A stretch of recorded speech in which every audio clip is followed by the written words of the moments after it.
Hey everyone, this is Isaac And this is Jackie from Nonessential Media, and you are listening to the Beach City CROWS podcast. This podcast is all about our favorite cartoons, mine being Steven Universe, and mine being Haikyuu. Just a warning, this episode will feature spoilers for Steven Universe Season 2 into Season 3. And spoilers through Season 2, Episode 16 of Haikyuu. Thank you for listening, and we hope you enjoy.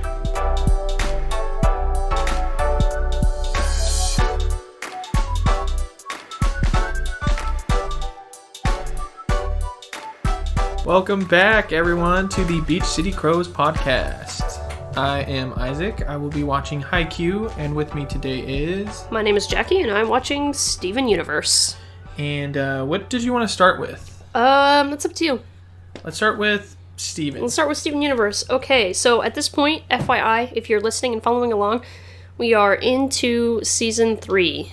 Officially into Season 3 with this batch of episodes. The last episode of Season 2 is called The Answer, and it's kind of a backstory episode. It's about how Sapphire and Ruby met, which is nice to finally kind of get this story because we've known they've been a fusion for a while now, and they are such total opposites. Yeah. Personality-wise, you do kind of wonder how they got to meet. This is the first time we ever get to see a diamond. Blue Diamond is in this episode, which is a pretty big deal. So more or less, rubies are like generic soldiers, it seems like. It's kind of the vibe I got. And Sapphire can like see into the future. And these rubies, there's actually 3 of them were sent with Sapphire, and they fuse together because apparently fusion, while it's same gem fusion. Yeah, same gem fusion is common. Mm-hmm. Fusion with a different type of gem is like frowned upon. It's the unusual thing to do, and it's definitely not something socially acceptable. Get that figured out real fast. So Sapphire and Ruby actually fuse on accident. They kind of get bumped in. Well, they don't get bumped into each other, but 2 of the other rubies, well, they do get bumped into each other. That's how they get to know each other. 2 of the other rubies get poofed, and so there's only the main ruby, our ruby. And Sapphire has apparently seen this and realized that, you know, because she has that future vision, she knew this was going to happen and knew this was going to be their end. And Ruby decides that's not at all what she wants and jumps at Sapphire to save her, and they fuse and create this like bubblegum colored inspired garnet. This is like the most 80s thing I've ever seen in my life. It's almost like a cotton candy mixture. Cotton candy, that's exactly it. It's like a cotton candy colored garnet. And instantly they're just torn apart by this. By torn apart, I mean like literally, figuratively, and physically it happens. Everyone around them is like, how could you two fuse? Different gem fusion is wrong. It's disgusting. It's abnormal. And I'm like, I get the commentary right away. Yeah. Like, I know what you guys are saying. Obvious commentary there. So this is the first fusion of different gems, really, that's seen to the people around them. Not to us, because for us, that's all we've seen so far, obviously. So to us, it's normal. But they kind of go off on their own. They kind of don't have a choice, actually. They have to go off on their own because they'll die, so they don't have a choice. They fall in love and decide that no matter what, they're going to be together and they're going to take care of each other. And it's super just like uplifting that even against all of society, really, they are all odds. They're gonna stand up against all odds and everyone around them to be who they want to be, not just who they want to be, who they truly are. And then they decide that they are going to fuse and stay as a fusion. And the first time they fuse again, of course at this point they're no longer really a part of society. Well, then they stumble upon Rose Quartz and Pearl. And so Rose Quartz is like immediately in love with this whole idea that 2 different gems have fused, because they're definitely painting Steven's mom as someone who is very accepting and loving and caring. It kind of like, it's, you know, you can kind of see why the crystal gems are drawn to Rose Quartz. Because she's offering an acceptance that clearly, as we can tell now, as they dive more and more into the world of gems and into their culture, she offers an acceptance that is not found in that society. So she's kind of the safe space for them. Yeah. Yeah, I think that was a really big episode. Anything that helps us learn more about why these characters are the way that they are is huge, and I think that Garnet makes so much more sense. She already has made a lot of sense, but adding in all that they went through to be together, Ruby and Sapphire, and to be Garnet, it makes sense why she's so strong. Not just physically strong, but also mentally and emotionally strong, because she's been through all this stuff and knows that at the end of the day that love is going to win out above all else. So, next episode, Steven's birthday. So 2 things. Number 1, I was writing my notes. I spelled the answer wrong. I forgot the W. And then I wrote Steven Universe instead of Steven's birthday. And then I crossed out Universe, so it says Steven birthday. Steven birthday. So this is when we find out that Steven is 14 years old. That's the big thing. Steven has turned 14 years old. And Connie is invited, and her mom has actually let her stay the whole weekend together as long as she has a defibrillator with her. Oh my god. Connie just can't believe that Steven is 14 years old, which I can't either looking at him because he looks like he's about 5. And his dad's like, no, he's totally 14. Look, I got a little photo album. And he pulls out this photo album. And they're like, look, baby, infant, child, adolescence. And it's like 8. And it's like, that's Steven as he looks now. And as it turns out, he hasn't aged since he was like 8 years old. And Connie is, like, not about this at all. She's like, you mean you're just going to be a kid forever? Oh. And so it's really hard for her to kind of accept because, and I get it, because you think you're going to grow up with this person, and then it turns out maybe he's always going to be an 8, 10-year-old kid. And that's not going to change. And it's kind of cool because, you know, before we talked about how nice it was that Greg had stepped up and tried to offer support for her if she ever had any questions about gems and fusion and all that stuff. Well, she does go to him this episode and asks him about Steven aging, and Greg's pretty upfront. He's like, look, I don't know how it works, but I've never seen anyone age. I've never seen a gem age. Like, you have to accept that. You have to accept that Steven could be a kid forever, or at least for your entire lifetime. So Steven decides that he doesn't like that Connie's upset about this, so he shapeshifts, which I think this is the first time that more or less shapeshifts. He doesn't, like, change to something completely different. It's no cat fingers, but... Yeah, you know. He grows up, quote unquote, and he stretches himself out. Yeah. And his voice changes. And so now he's like, oh, okay, he's growing up. But we know he's kind of forcing it. And at first everyone's kind of like, wow, you grew up so fast. But it kind of wears on him, on his body, physically and mentally. And I think this goes to show that Steven doesn't want Connie to be upset. Like, he wants Connie to be accepting of him, and he wants them to be together forever and have this amazing friendship, not be hurt by the fact that he's half gem. But eventually, him forcing himself to stretch out, he ends up reverting himself into a child. And he turns back into a baby. And he's Baby Steven? Baby Steven. And he's screaming and crying, and no one knows what to do with him. Even Garnet is like, my powers mean nothing to a baby. He's a child. And Greg's like, I know what to do, because you guys don't know anything about being a parent. Like, I'm the dad. So Amethyst turns into a car seat, and they strap Steven into Amethyst. And they throw him in the van, and they drive off. And nothing seems to be working, so Greg tells Connie, I'm just going to go ahead and take you home. And Steven is screaming about this, just screaming. And Connie says, I just want to be there for Steven. It doesn't matter. It's huge. It doesn't matter to her. And like I said before, I think I said this in the last episode, actually, their friendship is so important, and it's so wholesome. And to her, it didn't matter how old he was going to be, if he was going to be an infant or a child or an adult. It didn't matter. She wanted to support him any way she could, because that's how deep their friendship is. So I love that. I love that about Connie. I love that but for Connie too, and I think it goes back to Connie's never had friends before. Steven was her first friend. Yeah. So she's kind of really holding on to that friendship no matter what. But yeah, I thought it was actually a pretty good episode. At first I was kind of like, I wasn't really feeling it. But it is nice because it kind of dove into the struggle that Steven's going to have to continue to face as the world around him changes because of the fact that he's half gem. He might not change as much, and he might kind of be stagnant in how he looks and how he acts for a long time because the aging process is so different. And it's also huge for Connie and her kind of stepping up and understanding what it means to be a friend, and that sometimes there is that self-sacrifice that you have to do in a friendship. And it's just great. It's just great wholesomeness, and I loved it. I love that episode.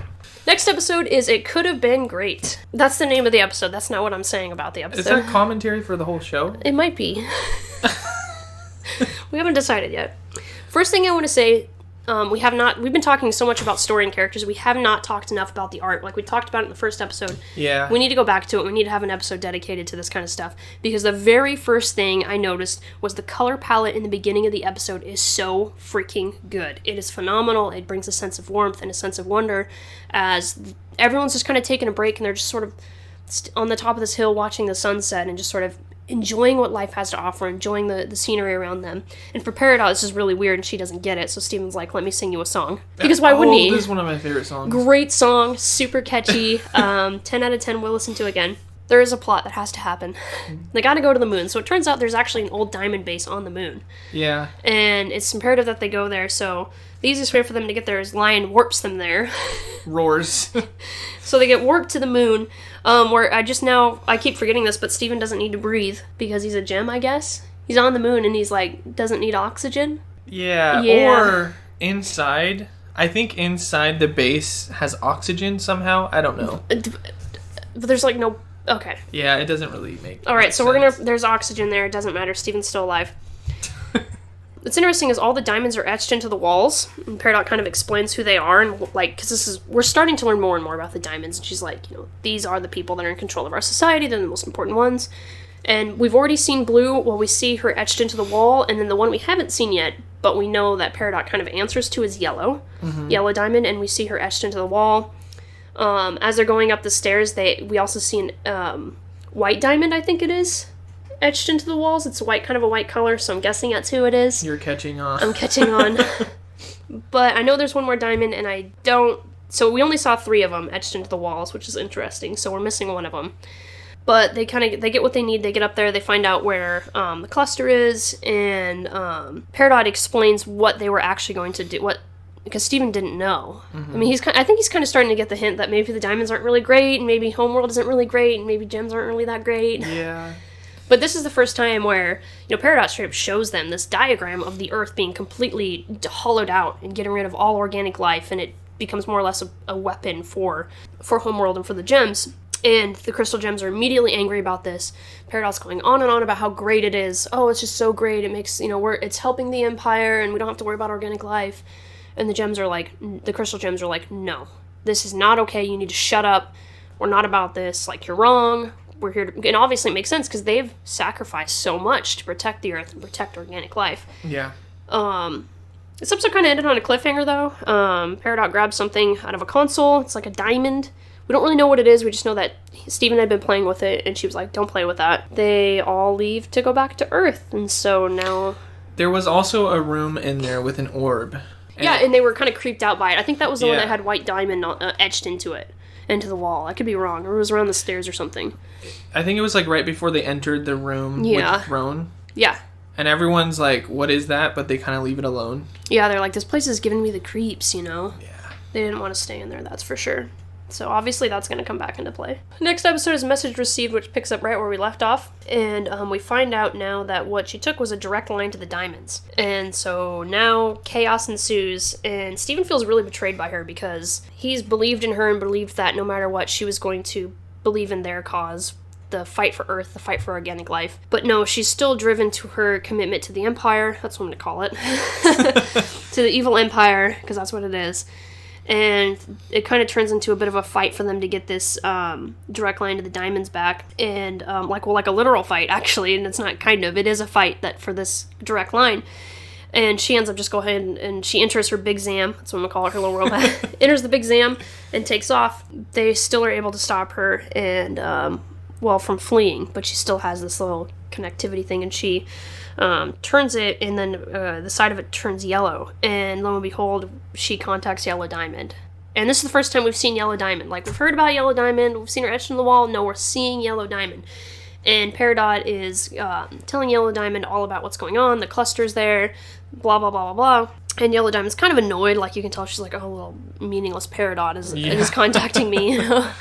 Because she's, one of the 4 queens, more or less, of this evil empire, Peridot says, well, I think that, we don't have to let this cluster take over the Earth. Like, the organic life here, it has resources that we can use. Like, the life itself can be meaningful, and we can find a use for it. We don't have to get rid of it.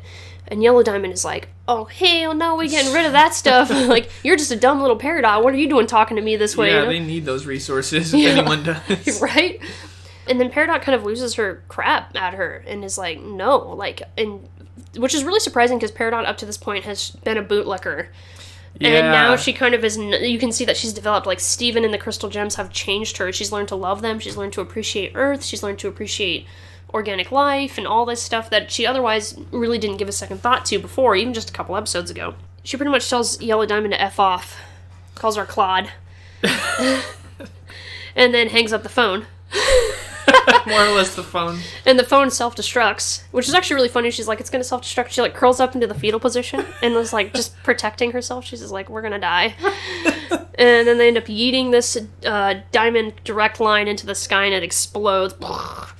And everyone loves Peridot. She's officially part of the team, just like I thought. Peridot's part of the team. Yay! She's bought into life and protecting it and peace and all these fantastic things that Steven and the Crystal Gems stand for. So a couple of back-to-back episodes that were pretty much doozies, like super important episodes. Which I do want to say, I know I said in the last episode that, you know, the ups and downs are real, and that every batch of episodes, it's like either really good or really bad, and some are really inconsistent. I think overall this batch of episodes was really good. Yeah. You know, I'm just not a fan of filler, and I don't think there really was any filler here. I feel like everything served a really important purpose. I think that there's a lot of focus on Peridot right now, which makes sense because, you know, we've kind of already explored Garnet and Pearl a little bit more in the previous batches, and now Peridot's entering the scene, so they're going to spend time with her. And they're kind of fleshing her out a little bit more, because at first she was just, oh my god. She's kind of annoying, and she still reminds me of a child or a feral cat, like, and she looks like a freaking tortilla chip. I can't get that out of my head. Like, I just want to eat a chip every time I see her freaking head. Jackie's just really hungry today for whatever reason. I've been talking about food all day. I'm really hungry. But the next episode is log date 7152. Peridot's kind of having a little bit of freak out this episode. But really, the majority of this is told through a tape recorder, and it's kind of really about Peridot trying to learn about Earth and learn about life, and Greg getting pushed off the roof by Peridot because she thinks everything can fly was like my favorite scene so far. 10 out of 10. 10 out of 10. And Garnet's kind of always there, giving her a thumbs up, almost like Garnet's encouraging her to learn and grow, which is perfect because that's what Garnet's going to do. So I think it's interesting because you look back, like, just the last batch of episodes, I think it was, when, let me look at my notes. It was just the last batch of episodes when Garnet had been horribly offended by Peridot, and Peridot had more or less said that you are unnatural because of the fact that you're a fusion between gems. And at this point, Garnet's kind of the one that's really helping Peridot connect to the world around her. And because of that, Garnet and Peridot connect. And it's sort of about the growing of their friendship. And yeah, instead of, like, totally coming after someone that's against you, she's more or less... She understands why they're the way that they are and wants to help them grow. I think it's very mature. Yeah. I think it shows an interesting side with Garnet, because at first she was very offended, which makes sense because anyone would be. Yeah. But now she's taking this route of the only way we're going to get to know each other, and she's going to learn to accept me as this fusion, is if she learns to know who I am. And that's such a big thing, you know, and they're learning to, you know, and I think that it goes both ways. I think the respect is going both ways for the two of them, so... It was kind of a weird episode because it was told through a tape recorder, which who even has a tape recorder these days? And it's just kind of a weird thing. I don't know. I think I don't even use the tape recorder anymore. Well, I think she's more like she's like a technology-based gem. Yeah, so but she's using an analog tape recorder. It's just weird. Yeah, it's Peridot. It's Peridot. The next episode's Super Watermelon Island. So Watermelon Steven is paid off. Love it. Like 50 episodes later. At first, when this episode started, I was like, is this going to be a whole episode where I just watch Watermelon and Steven to each other? And I don't understand, there's no point, because that's my fear now with this show every time an episode starts. But no, it's actually really important. So Steven actually, when he's dreaming, his consciousness, his ego is transferred into these Watermelon Stevens, which I had a question that cannot be answered, apparently. How are these watermelons walking? Because rinds are really tough, and they would have to be flexible in order for them to walk. Right? I think it boils down to it's a cartoon. That's too much. It's not acceptable. Anyways, but this, like, Steven is sacrificed to Malachite.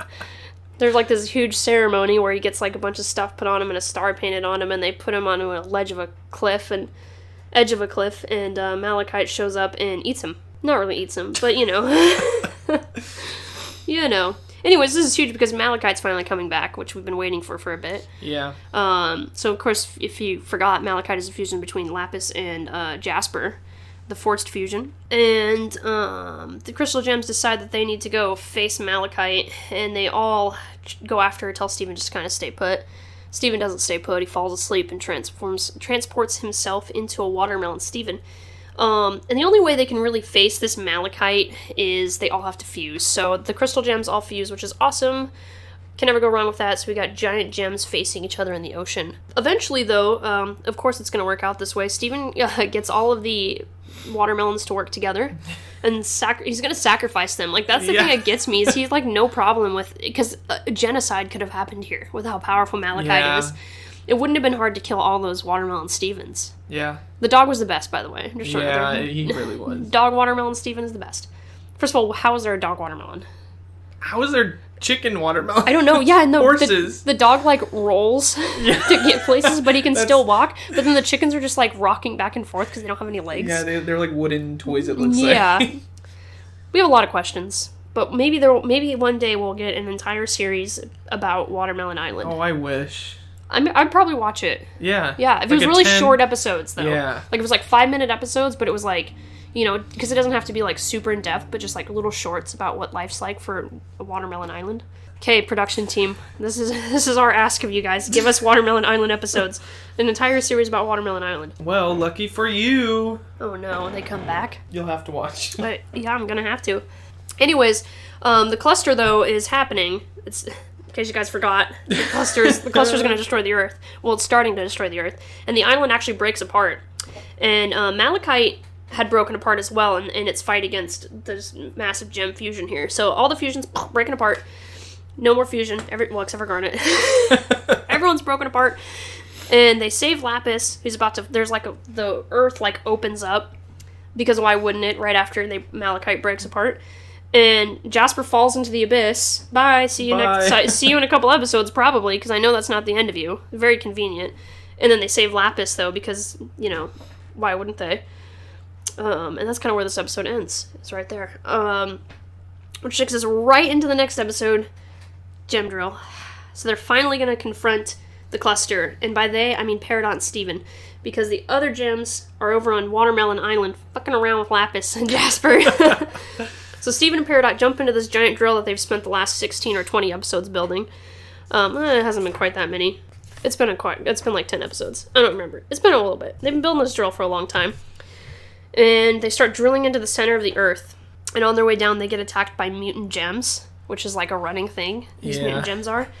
And a Nintendo 64 controller is handed to Steven, and which makes sense because what else are you going to use to fight? I mean, you're going to go Super Smash Bros. On these things, right? So, but a weird exchange happened where Steven was like, this doesn't feel right, and Peridot's like, then use the D-pad. How does Peridot know what a D-pad is? Yeah, I feel like it's just convenient for them to put it in there. Yeah, but it was funny because it's understandable, because I've definitely had that situation.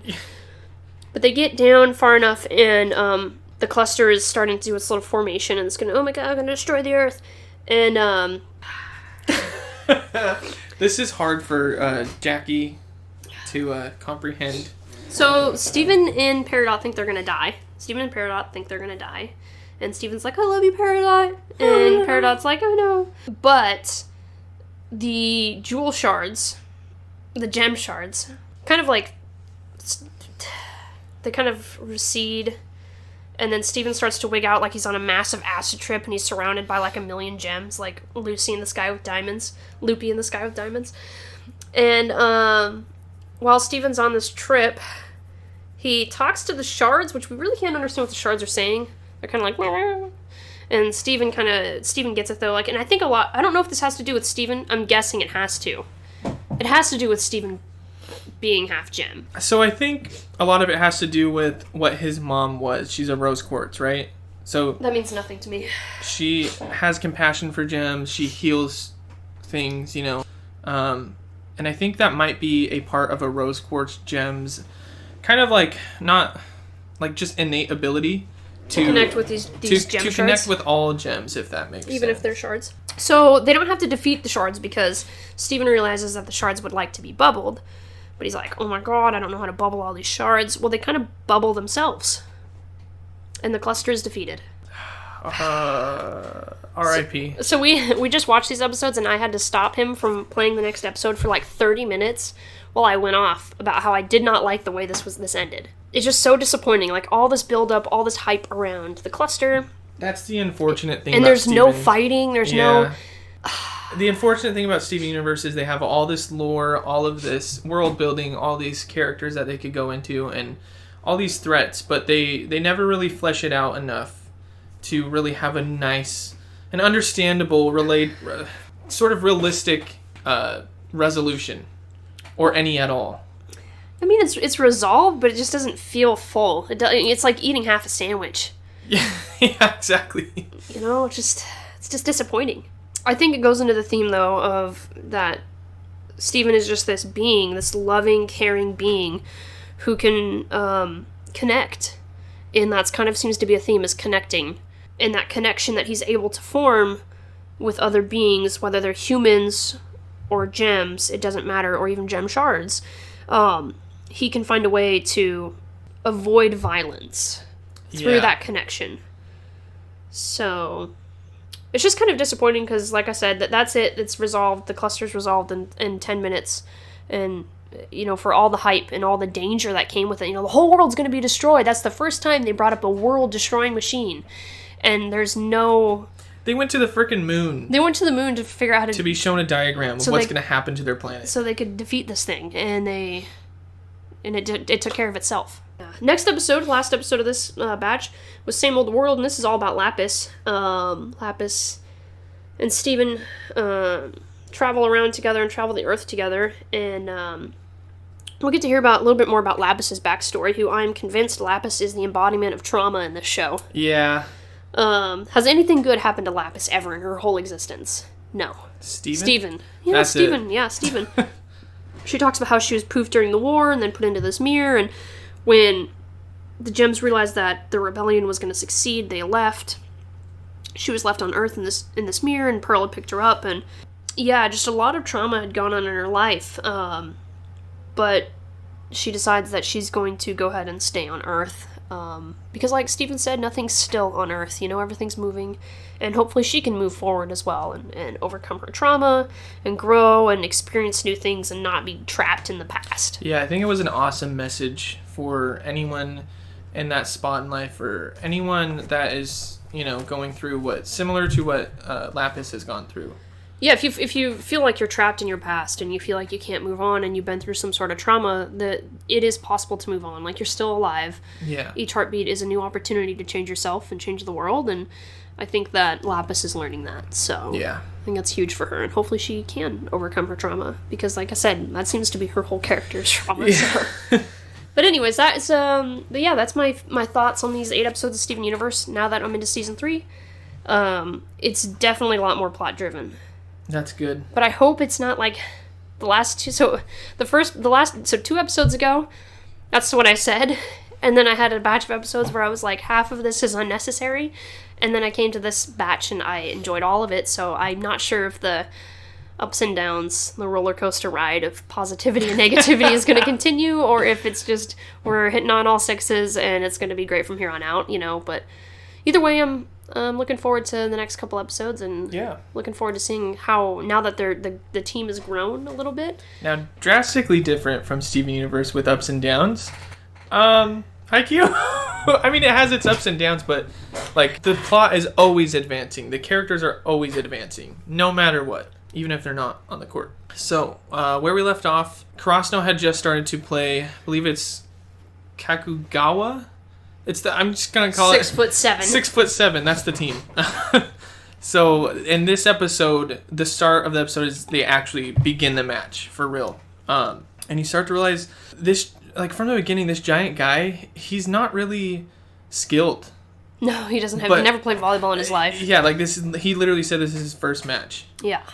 Which is crazy to me, because they literally only put him on the team because he's 6'7". That's kind of sad.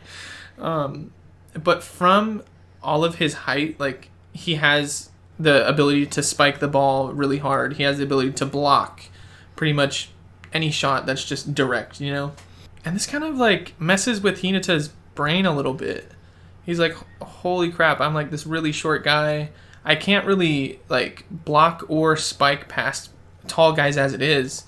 You know, he's just been learning to do that with Bokuto and Kuro. Kageyama actually has this moment where he's like, he actually says, he's like, I feel good right now. And that's almost, I think that's like one of the first or second times I've actually seen Kageyama like actually feel good. Like, he felt like himself. Yeah. And I think Hinata was like taking that energy from him, and they were trying to combine it to hopefully get past this 6'7" player. Which, by the way, I don't know how they storyboarded that because he's so tall. Like, sometimes I feel like he should be out of frame. He's that tall. Well, I mean, he's like Hinata's like what, 5'3", 5'4"? Yeah. So I mean, he's over a foot taller than Hinata. Yeah, I think they said he's 16 inches higher. He's almost a foot taller than Sugawara too. Yeah, that's insane to me. He's a tall guy, tall lanky bastard. He's not really that lanky though. Like he's solid. Yeah, which is scary. He's a wall. He's like the real Iron Wall. He should be a date tech. Yeah, he should, with no brows. This is the perfect team for Hinata to learn from, because you have this tall guy, and Hinata at first thinks he's not gonna get past him, right? He ends up realizing, minus this tall guy, the team really isn't better or worse than Karasuno. You know, they can get past them. It's just another team to get by. I feel like he kind of realizes, especially when the tall guy takes a back seat. You know, he's still in the game, but he's towards the back, maybe setting the ball. That's when they really just keep hammering in, like, okay, they get all these points up on them, and you already know, like, they're gonna win. You kind of feel bad for the 6'7" guy, because the rest of the team is, like, realizing, okay, we don't really need him. He's kind of bad. He's just tall. That's all he is. And then they end up winning, and it's like... Karasuno ends up winning. Yeah, Karasuno... Sorry. No, you're fine. Assuming that everyone's watched this episode already. Karasuno ends up winning, and this is really good for them.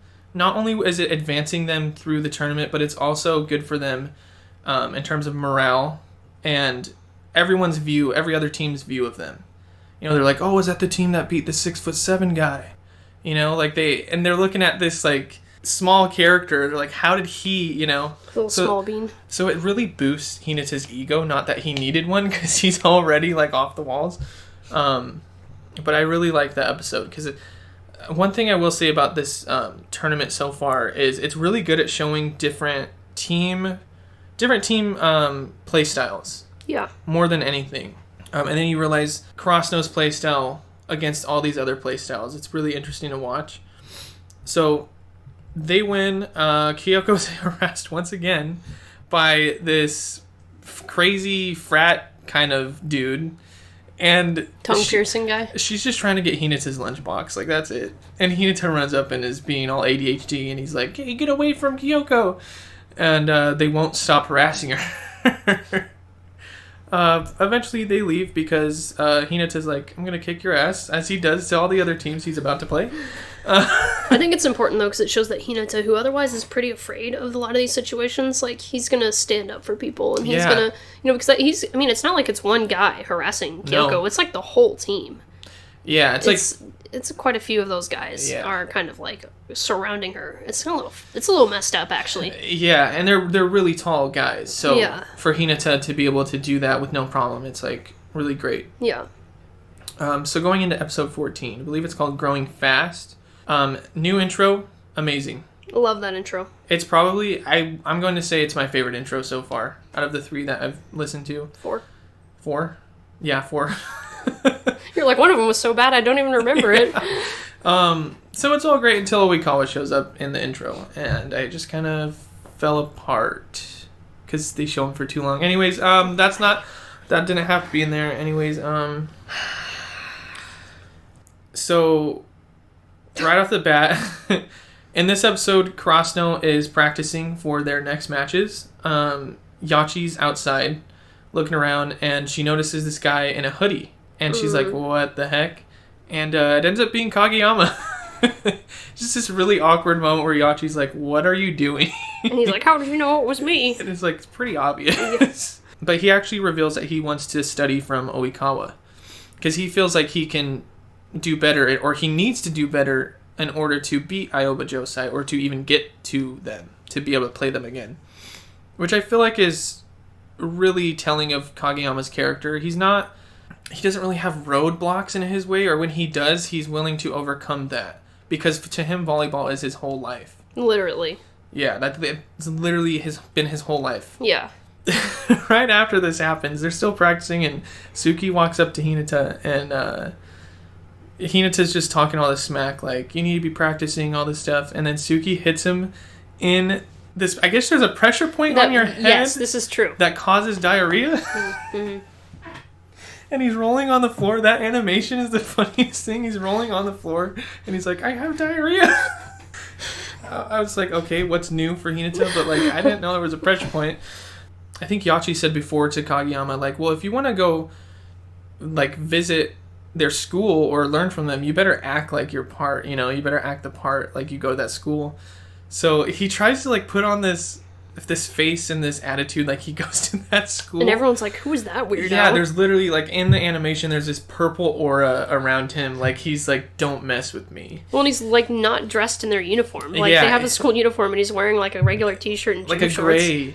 Yeah. Like, gray and black. And he realizes, like, Aoba Josai's training with a college team.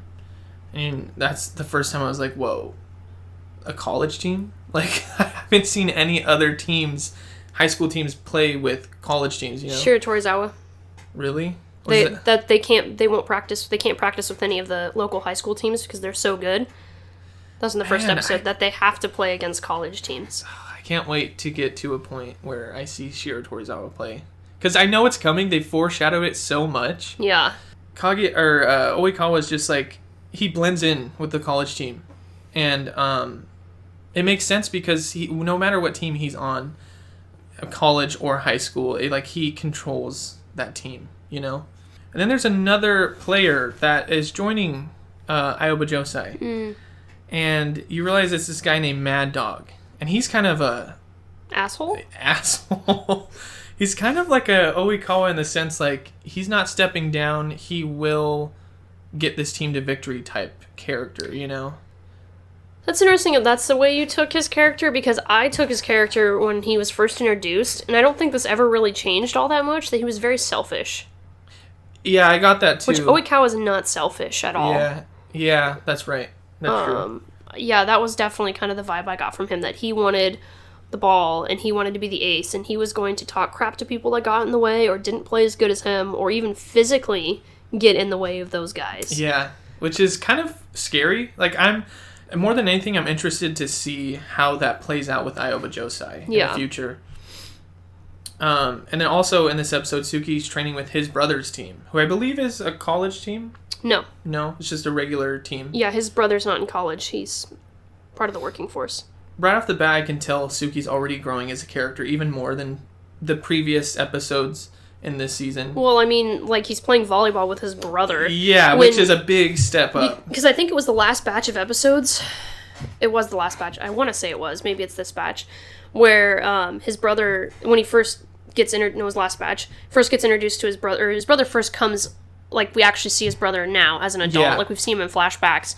And they go outside, and his brother's hitting the ball against the hoop like he had been in the past.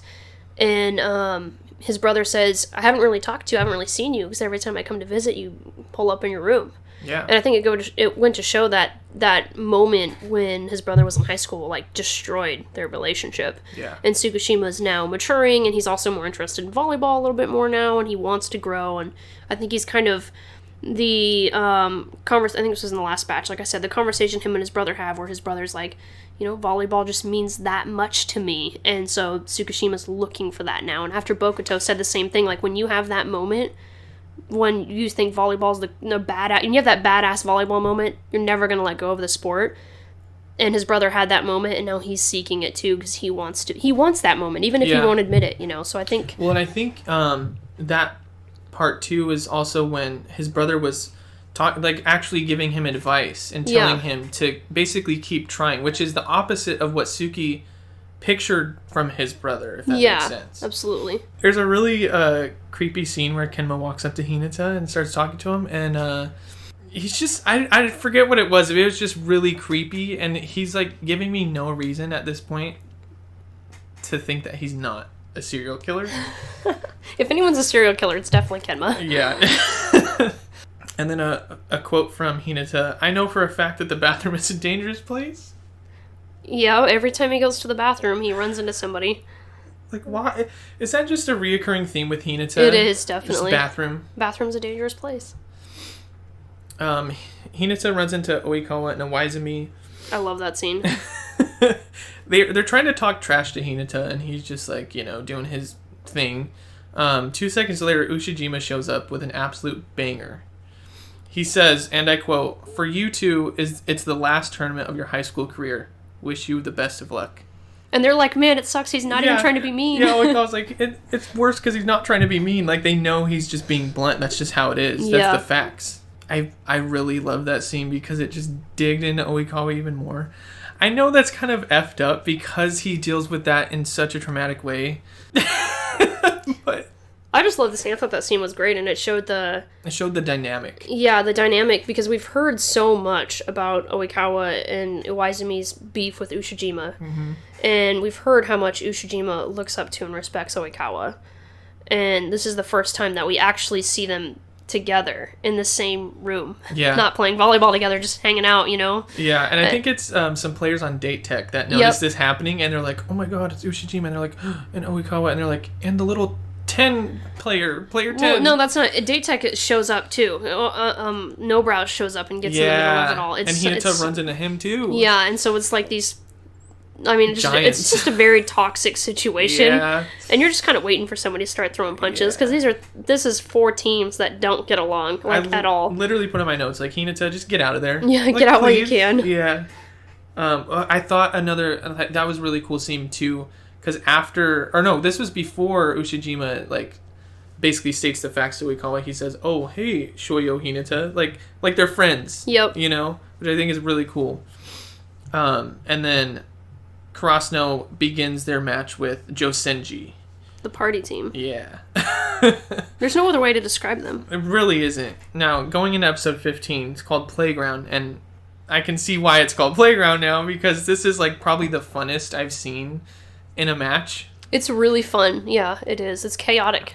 It is, and one of my first notes is I didn't know there could be a team with more chaotic energy than Krasno. Yeah. I didn't know that was possible. It's because they don't have a Daichi on their team to kind of it's mellow it out. Yeah.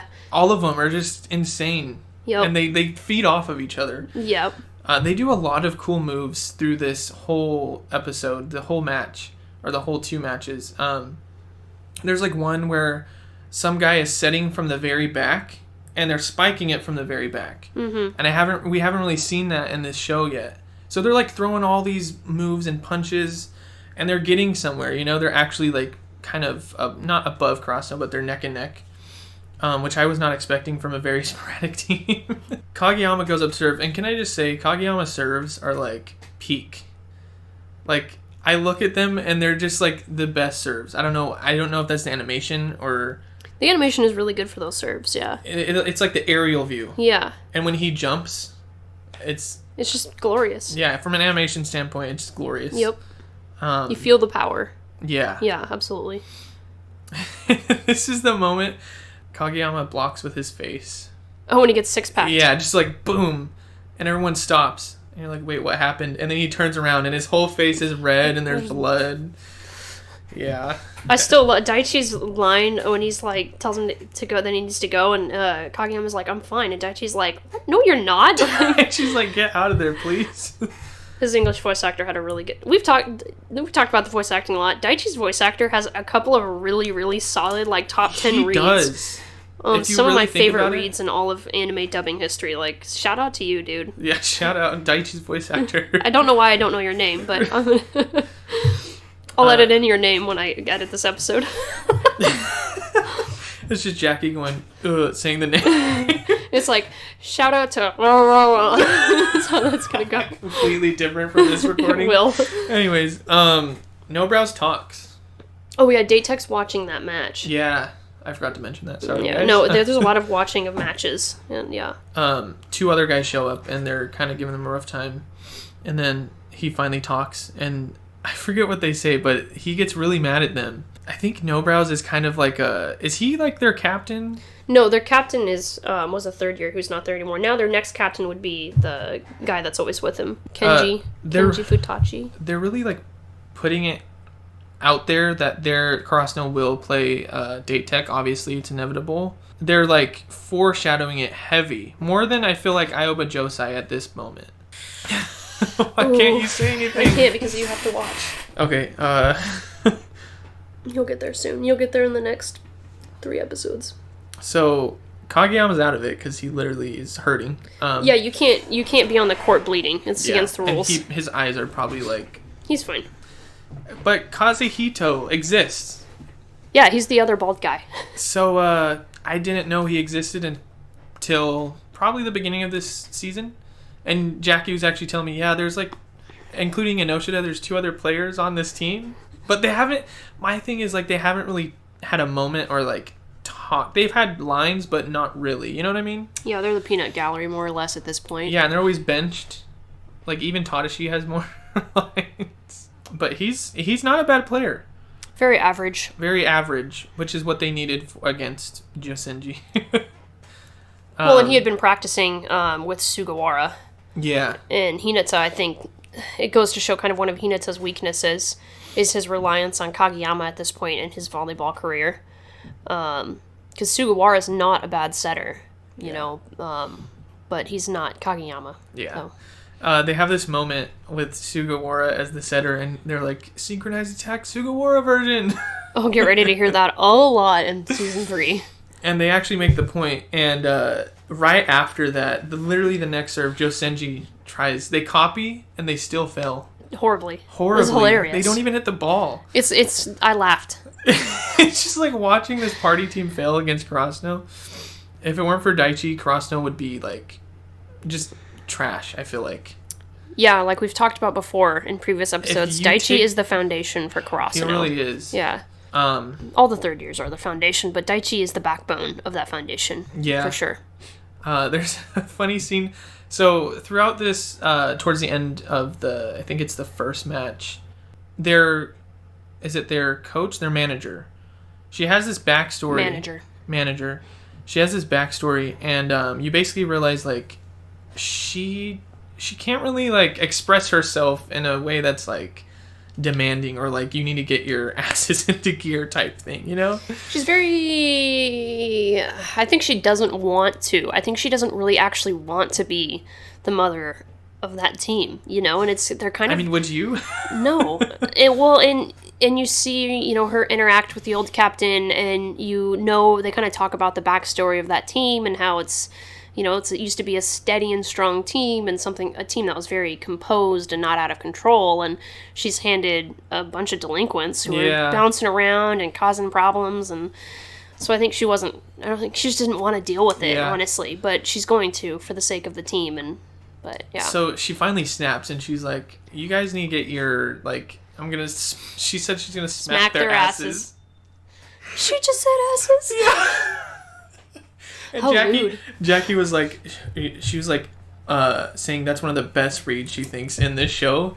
So when she says asses, this guy's like, asses? And then the guy next to him, their Libro, is like, she just said asses. He felt something in his pants at that moment, for sure. He's even, like, red in the face. Like, I don't know. That was just the best. That was a great scene. And then literally the next scene after that is how Krasno's taking it. And Tanaka Kyoko, I don't really know why, but I think you need to scold us too. Yeah. And Kyoko's like, I'm not touching her ass. Kyoko's so sexy when she talks like that. Oh my god. I feel so sorry for Kyoko. Oh my god, she goes through so much, and she's just so calm and shy through it all. She handles it like a champ. Like you said, silent goddess. Silent goddess. So going into episode 16, I believe it's called To the Next. Josenji is so sporadic, Coach Yukai doesn't even know, like, how Krasno can really stop them. It's kind of just left to Krasno as a team to play against them, you know? Like, Suki literally blocked it, and Yukai's like, okay, sure, do whatever, like, gets us the point, you know? Josenji's coach got the respect she deserves from them. I definitely feel like... Manager. I don't know why... because the coach doesn't really do any coaching. He doesn't. It's literally just her. He just looks pissed off all the time. Like, how did I get stuck with this crap job? Yeah. It's actually kind of uplifting. Even sad, but uplifting. Even though this is her last time managing them, she's giving it off to another manager, you know? The way Kyoko will with Yachi. Yeah. And the team is basically saying, like, no matter who is managing us, it's always going to be different. Yeah. Sort of like Karasuno. Mm-hmm. When you think of the tiny giant, and then you look at Hinata, It's almost kind of not. It's not exactly the same power levels, but it's the same idea. Yeah. And then they beat them. Karasuno wins. Sorry, I feel like Karasuno wins. I need to be saying that more, but it's kind of obvious. I don't know if you've seen these episodes. Then they play against Wakatani South. That's their next opponent. Which I just want to point out, this team was hinted at in the first season. This team was brought when they were up going off all like episode 8 or something like that of the first season. Oh, is that when they first mentioned Ushijima too? Yep. So what's interesting about Wakatani South from the very beginning, I think it's the ace. He's like bald kind of. Takaru. Yeah. The captain. Yeah, the captain. His whole family's there. I know, how embarrassing. But he doesn't think it's embarrassing. He loves it. He feeds off of it. And then Hinata is like, basically, he thinks like not even my sister can show up. Yeah, no one's family ever shows up from Karasuno's side. You never see anyone's family. But all they need is Yachi and the neighborhood kids. association. Yeah. And no, that's not. No, I said no one's family. That's not true. Big Sis Tanaka and Big Bro Tsukishima show up. Yeah. Oh wait, he hasn't shown up yet. Spoiler alert. I mean, he showed up in the show. Literally is my next note is Big Sis is back. You know, she's back, but Tsukishima's brother hasn't been to a match yet. It's okay. He shows up. It's fine. It doesn't matter. It's obvious, right? Yeah. Okay. Yachi stares at her boobs and she's very jealous of. She fans her owns. Well, no, she's her owns. Her owns. She's very jealous. Yeah. And it's kind of funny to watch. Just her reaction. She's like, I love Yachi. Yachi's reaction with anyone is like top tier. Yeah. I like how there's overall team play styles. I talked about this before. Mm-hmm. And you kind of realize Wakatani South is the exact play style that Karasuno fails against. Steady, and not really slow going, but they kind of have that steady flow, tempo, momentum. Karasuno, I feel like, gives all their momentum, and they struggle to keep that throughout a game. Yeah. From an artistic standpoint, Pineapple Head has the coolest character design. Oh no, I hate that hair. Well, because he's wearing that like salmon colored uniform, and his hair's. It's kind of like a pinkish. It is. It's like a weird gray. Yeah, I'm not really sure what color it's supposed to be, but like you have this like pink character, and he just has those like spikes on his head, like you really like the color pink. Is what I'm getting out of this. Well, I just like when the colors like come together. Like Kageyama's, I love his character design because of his black hair and the black uniform. Yeah. Okay. Same with Hinata. He has orange hair and there's like orange accents. It's almost like it was done on purpose. Yeah. Funny how that works. The dynamic between Diechi and Hinata in this round is hilarious because he's like, "Hey, they're talking crap about you," and he's like, "What?" And they won't even be talking crap about him, and Hinata's looking at Wakatani South, and he just gets fired up. Daichi is really, really good. Not only is he the backbone, but he's so good at bringing out the best in all of his players, all of his team. Yeah, he's just, and we talked about this way back in the very beginning of this podcast, how Daichi's just a natural leader. He's a natural influencer, and you see it everywhere he goes, whether it's in volleyball or outside volleyball. He's someone who's going to do really well in a leadership position out, when he grows up, for sure. Yeah. Make a really good cop. I do get that vibe from him. And then he fires up Asahi as well, just like boost that morale, and he just goes hard. Like, Asahi gets them up so many points. And Daichi at this point is just doing so good for the team.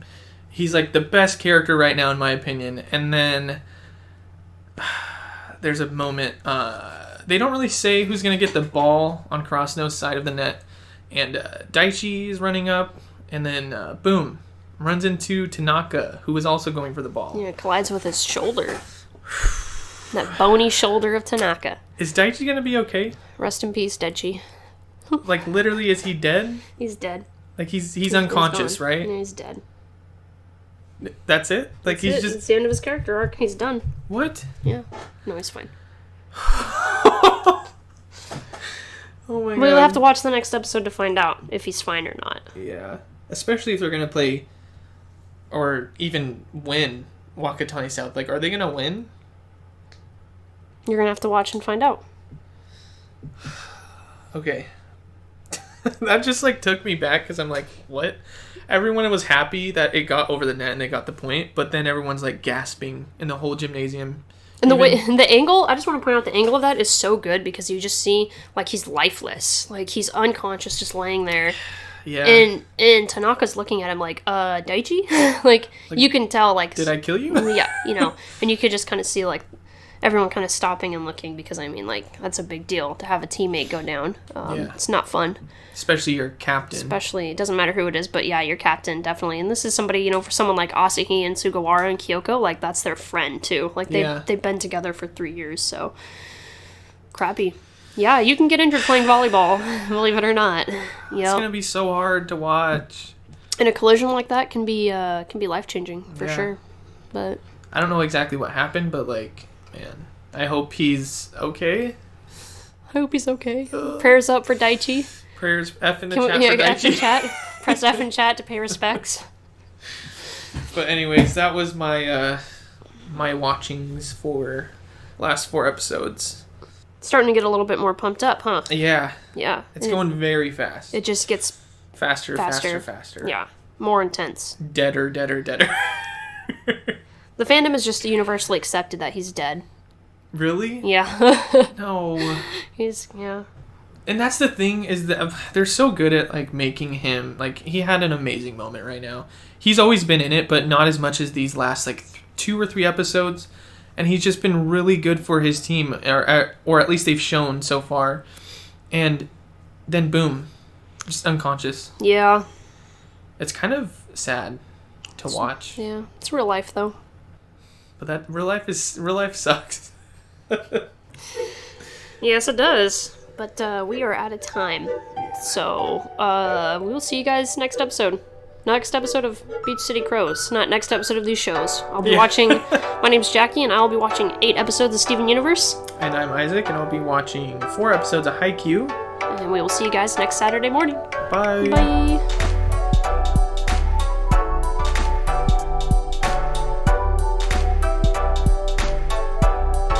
Hey guys, it's Jackie. And Isaac. From Nonessential Media. We just want to thank you guys so much for listening, and if you'd like, feel free to subscribe to our YouTube channel or our Patreon. And we want to hear from you guys. Let us know what you think.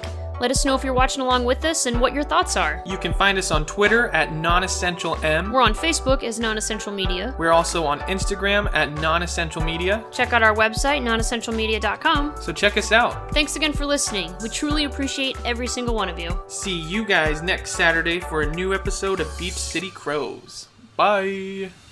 Skibbly babbly bab.